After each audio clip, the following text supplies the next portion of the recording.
வணக்கம் மக்களே. திருப்பதியில் தயாரிக்கப்படும் லட்டு பிரசாதம் 3 வகையாக தயாரிக்கப்படுகின்றது.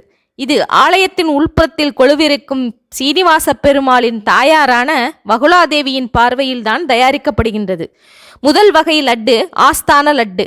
விழா காலங்களில் மட்டுமே தயாரிக்கப்பட்டு முக்கியமான பிரமுகர்களுக்கு இது வழங்கப்படுகின்றது. மிகுதியான அளவில் முந்திரி, பாதாம், குங்குமப்பூ போன்றவை சேர்த்து தயாரிக்கப்படுகின்றது. இரண்டாவது கல்யாண உற்சவ லட்டு. பெருமாளின் திருக்கல்யாண உற்சவ சேவையில் கலந்து கொள்ளும் பக்தர்களுக்கு பிரசாதமாக வழங்கப்படுகின்றது. மூன்றாவது வகை புரோகிதம் லட்டு. பக்தர்களுக்காக விநியோகிக்கப்படுகின்றது. 3 வகை லட்டுகளில் இந்த லட்டு தான் அளவில் சிறியது. இது 175 கிராம் எடையுடையதாக இருக்கும். இந்த லட்டுகள் தான் திருமலை திருப்பதியில் அதிக அளவில் தயாரிக்கப்படுகின்றது. இந்த லட்டுவை தயாரிக்க 51 பொருட்கள் பயன்படுத்தப்படுகின்றன.